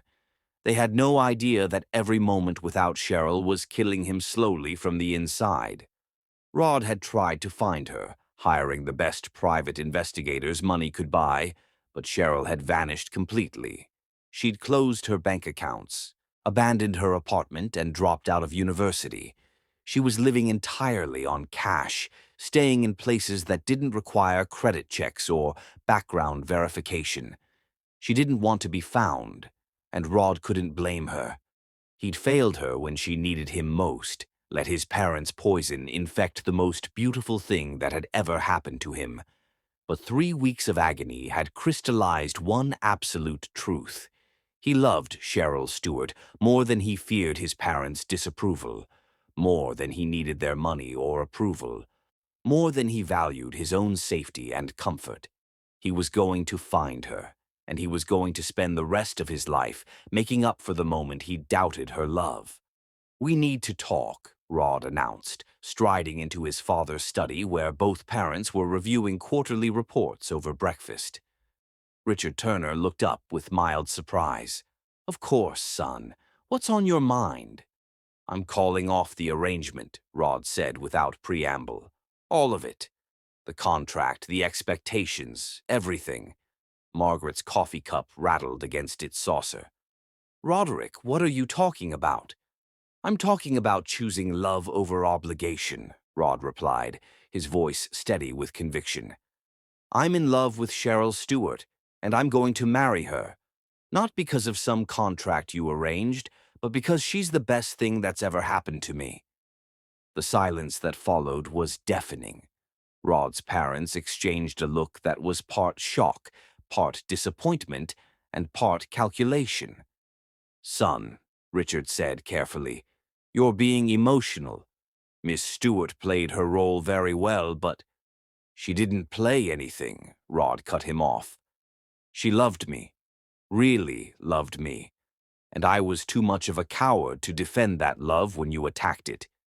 "This is exactly what we were afraid of," Margaret said, rising from her chair with regal indignation. "You've confused a business transaction with a romance novel." "No," Rod said firmly. "You've confused manipulation with protection. You've spent my entire life trying to control every aspect of my existence, and I'm done." Rod moved to his father's safe, inputting the combination he'd memorized years ago during a moment of teenage rebellion. Inside, beneath documents and jewelry, was the original contract his parents had commissioned. "This is what I think of your arrangement," Rod said, tearing the contract into pieces that scattered across the Persian rug like snow. "You can't be serious," Richard said, his businessman's composure finally cracking. "You're worth $500 million. You could have any woman in the world. Why are you throwing your life away for someone who—" "Someone who what?" Rod demanded.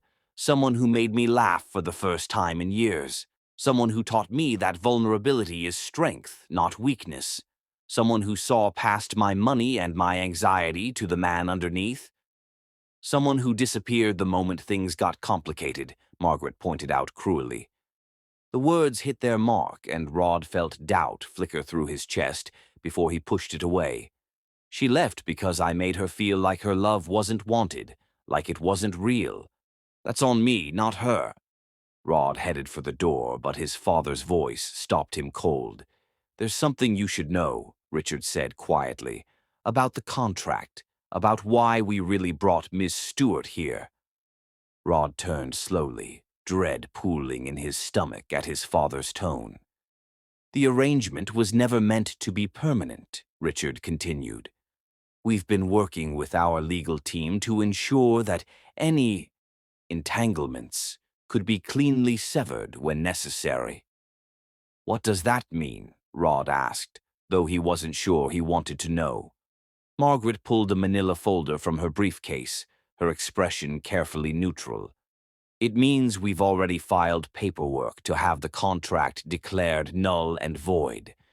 We're prepared to argue that you were mentally compromised when you formed an emotional attachment to Miss Stewart. Mentally compromised?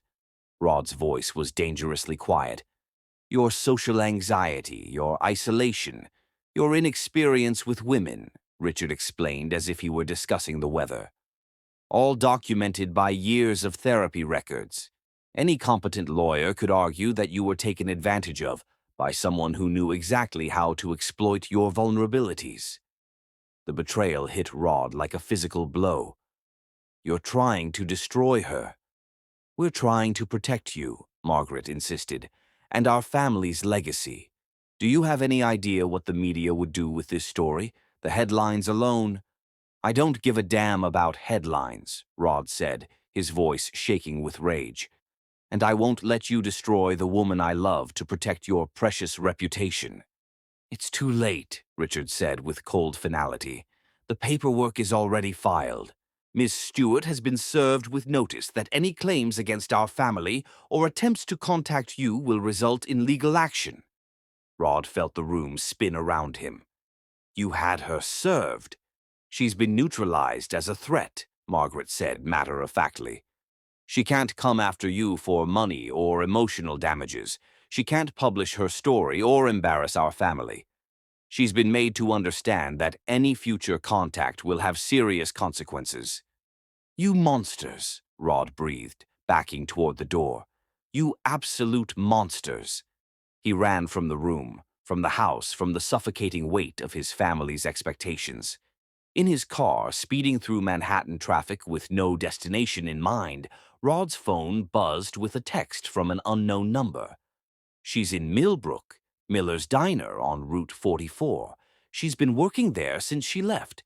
She's been asking for you. A friend. Rod's hands shook as he read the message.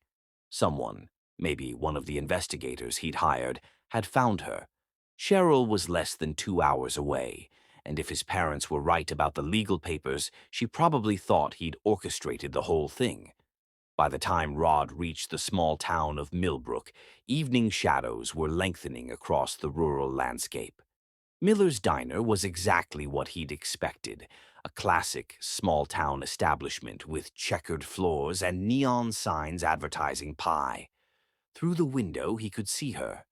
Cheryl was wearing a simple uniform, her hair pulled back in a ponytail, moving between tables with the same grace that had first captivated him. But even from a distance, Rod could see the changes. She looked thinner, tired, and there was a careful distance in her interactions with customers that spoke of someone guarding herself against further hurt. When the diner's bell chimed his entrance, every conversation stopped. Small towns notice strangers, especially ones arriving in expensive cars wearing designer clothes. But Rod only had eyes for Cheryl, who had frozen by a corner booth, her face cycling through shock, joy, and fear in rapid succession. "Cheryl," he said, her name a prayer on his lips. She set down the coffee pot she'd been holding with shaking hands. "You shouldn't be here." I know about the legal papers, Rod said, moving toward her despite the curious stares of other customers. I know what my parents did. I had nothing to do with it. Rod, please. Cheryl's voice was barely a whisper. I can't. This is exactly what they said would happen if I tried to contact you. I don't care what they said, Rod replied, close enough now to see the tears gathering in her eyes. I'm here because I love you, because I've spent 3 weeks in hell realizing that choosing my parents over you was the biggest mistake of my life. Cheryl looked around the diner, aware of the audience they'd gained. Not here. Please. Rod followed her outside into the parking lot, where autumn air carried the scent of burning leaves and approaching winter. Under the pale light of a street lamp, Cheryl looked fragile and beautiful, and heartbreakingly sad.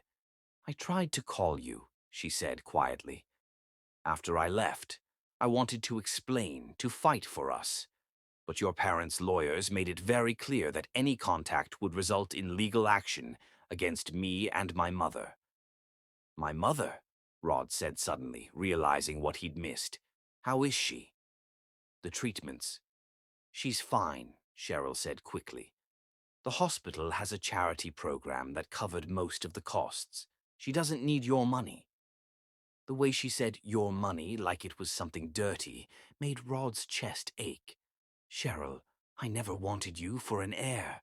I wanted you because you made me feel alive. I know, she whispered, but wanting isn't enough, is it? Your parents will never accept me. They'll always see me as the woman who answered their advertisement.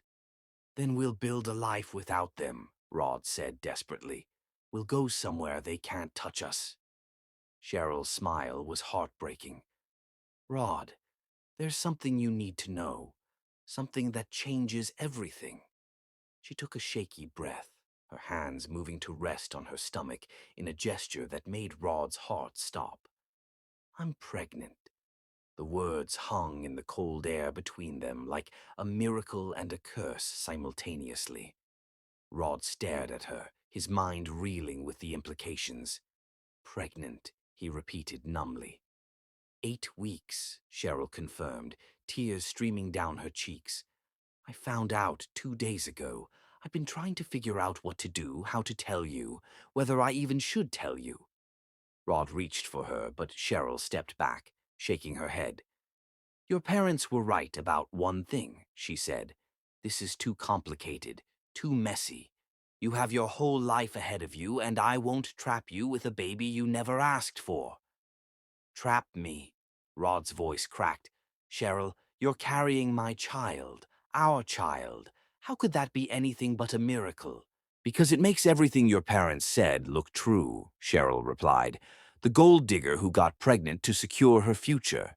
The woman who manipulated a lonely man into love. That's not what happened, and you know it, Rod said fiercely. Do I? Cheryl asked. Because right now I can't tell the difference between love and obligation, between what was real and what was just the contract we were both trying to fulfill. She turned to walk away, but Rod called after her, his voice breaking with desperation. Don't run again, he pleaded. Please, we can figure this out together. Cheryl paused without turning around. I need time to think. About the baby. About us. About what's best for everyone. How much time? Rod asked. I don't know, she whispered, and then she was gone, disappearing into the diner and leaving Rod standing alone in the parking lot with his heart in pieces.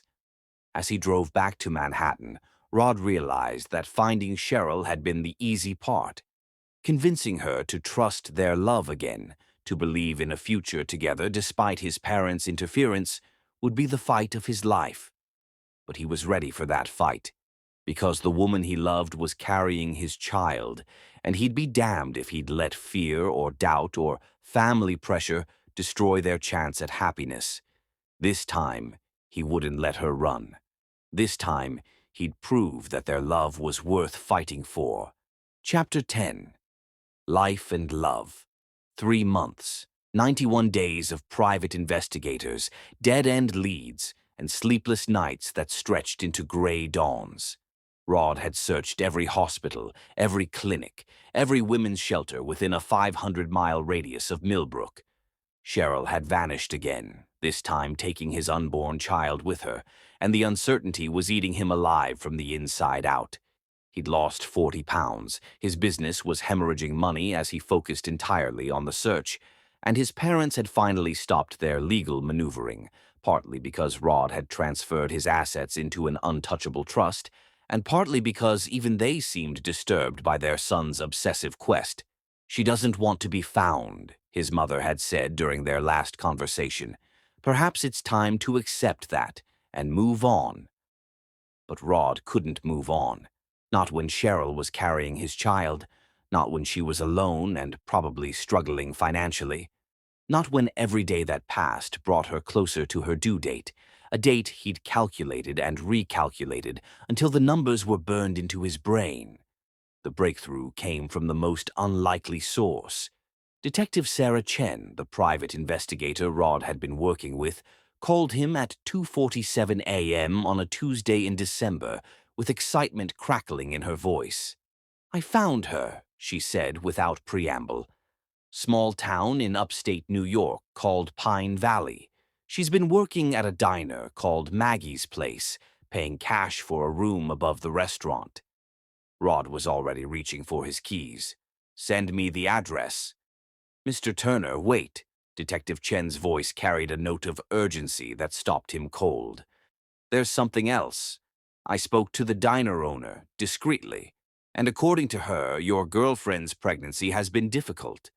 High blood pressure, early contractions. She's been working double shifts to save money for medical bills." Terror crystallized in Rod's chest like ice. "Is she okay?" "As of yesterday, yes. But Mr. Turner, she's due any day now. If you're going to do this, you need to go now." Rod was in his car before the call ended, GPS locked on Pine Valley, his heart hammering with a mixture of hope and fear that threatened to overwhelm him. The drive through the pre-dawn darkness felt endless, punctuated by the obsessive checking of his phone for updates from Detective Chen. Pine Valley was the kind of town that existed in postcards, tree-lined streets, Victorian houses with wraparound porches, the kind of place where everyone knew everyone, and strangers stood out like neon signs. Maggie's Place sat on Main Street, between a used bookstore and a vintage clothing shop, its windows glowing warmly against the December cold. Rod parked across the street and sat for a moment, gathering his courage. Through the diner's front window, he could see the breakfast crowd, farmers and shop owners starting their day with coffee and conversation. But no sign of Cheryl. The bell above the door chimed as Rod entered, and the comfortable hum of conversation faltered as every head turned to study the stranger in the expensive coat. The woman behind the counter, 60-something with gray hair and kind eyes, approached with the wariness of someone protecting her own. "Help you with something, hon?" she asked. "I'm looking for Cheryl Stewart," Rod said, his voice rough from the long drive. I'm the father of her baby." The woman's expression shifted from wariness to something like pity. "You're him, the one she's been crying over." Rod felt his chest tighten. "Is she here? Is she okay?" "She's upstairs," the woman, Maggie, presumably, said quietly. "But Hon, she's been through hell these past few months. Whatever you did to her." "I let my family interfere with something beautiful," Rod said simply. "I let fear make me doubt the best thing that ever happened to me. I'm here to fix it." Maggie studied his face for a long moment, then nodded toward a door marked Private. "Apartment 2B. But if you hurt that girl again, you'll have me to answer to." Rod climbed the narrow staircase with his heart in his throat, each step bringing him closer to the moment he'd been dreaming of for 3 months. The hallway was dimly lit, smelling of coffee and bacon from the diner below. Apartment 2B had a simple wooden door with no decorations, no signs of the vibrant woman who lived behind it. Rod raised his hand to knock, then froze as he heard sounds from inside, a low, pained moan followed by sharp gasping. Ice shot through his veins as recognition hit him. Labor. Cheryl was in labor. "Cheryl!" Rod pounded on the door. "It's me! It's Rod!" "Go away!" Cheryl's voice was strained with pain and fear. "You can't be here." "I'm not leaving," Rod said firmly, trying the door handle. Locked. "Cheryl, you're in labor. You need help." "I'm fine," she gasped, but another contraction cut off her words, leaving her crying out in pain. Rod didn't think. He stepped back and threw his shoulder against the door, using desperation and adrenaline to splinter the cheap wood around the lock. The door burst open, and Rod stumbled into a tiny studio apartment that broke his heart with its poverty. A futon bed, a hot plate, a mini-fridge, and Cheryl, his beautiful, strong Cheryl, doubled over on the floor in obvious agony. She was heavily pregnant, her face pale and streaked with tears, her hands pressed against her swollen belly. "Cheryl," Rod breathed, dropping to his knees beside her. "How long have you been like this?" "Since midnight," she whispered, then grabbed his hand as another contraction seized her. "Rod, I'm scared. Something's wrong. There's blood." Rod looked down and felt his world tilt sideways. The towel beneath Cheryl was soaked with more blood than seemed safe, and her skin had a grayish pallor that screamed medical emergency. "We need to get you to a hospital," Rod said, already reaching for his phone. "No hospital," Cheryl said desperately. "I can't afford—" "I don't give a damn about money," Rod cut her off, dialing 911. "You're bleeding too much." "Our baby," his voice broke on the words. "Our baby needs help." The 911 operator was professional and calm, but her questions filled Rod with increasing dread. How much blood? Was the baby moving? How far apart were the contractions? 20 minutes for an ambulance," the operator finally said. "There's a snowstorm moving through and emergency vehicles are backed up." 20 minutes. Rod looked at Cheryl, who was growing paler by the second, and knew they didn't have 20 minutes. "I'm going to have to deliver the baby myself," he told the operator, his voice somehow steady despite the panic coursing through his veins. "Sir, are you medically trained?" "No, but I'm not letting my family die while we wait for help." For the next 30 minutes, Rod lived in a nightmare. Following the operator's instructions, he helped Cheryl through each contraction, his hands shaking as he tried to provide comfort while preparing towels and water. Cheryl gripped his fingers with superhuman strength, her nails leaving marks that Rod would wear like badges of honor. "I'm sorry," she gasped between contractions. "I'm sorry I ran. I'm sorry I didn't trust us." "Don't apologize," Rod said fiercely, stroking her hair back from her face. "You have nothing to be sorry for. I failed you. I let my parents poison what we had." "I love you," Cheryl whispered, her eyes bright with tears and pain. "I never stopped loving you." "I love you too," Rod replied, his own tears falling freely. "And I'm going to love our baby. We're going to be a family, Cheryl. A real family." The paramedics burst through the splintered door like angels of mercy, just as Cheryl's labor intensified. Their professional competence took over where Rod's desperate love left off, working with swift efficiency to stabilize both mother and baby. "Contractions are coming fast," the lead paramedic announced as they prepared for transport. "We're going to deliver this baby right here." Rod held Cheryl's hand throughout the delivery, whispering words of love and encouragement as their son made his dramatic entrance into the world. When Alexander Turner Stewart took his first breath and let out a strong, healthy cry, Rod sobbed with relief and overwhelming joy. "He's perfect," Cheryl whispered, exhausted but radiant as the paramedics placed their son on her chest.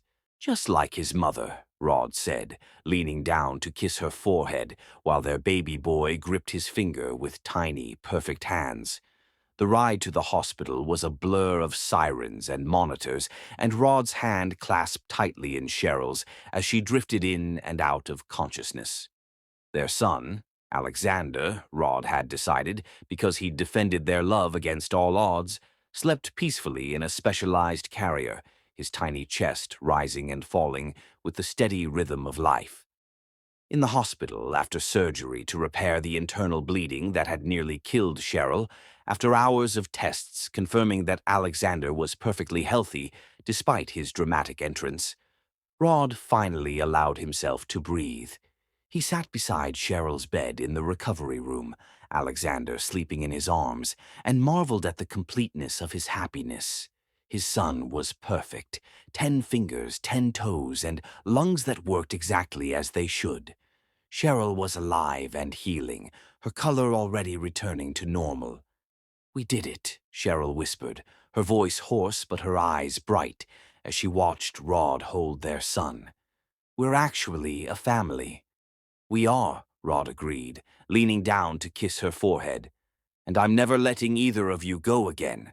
My parents, the legal threats, all of it. None of it matters. All that matters is this." He gestured to encompass the three of them, this perfect triangle of love they'd created against all odds. "I want to marry you," Rod said suddenly, "not because of any contract or arrangement, but because I can't imagine spending another day without you as my wife. Will you marry me, Cheryl Stewart?" Cheryl's smile was radiant despite her exhaustion. "Yes," she whispered. "Yes to everything. Yes to being your wife. Yes to being Alexander's mother. Yes to the family we're going to build together."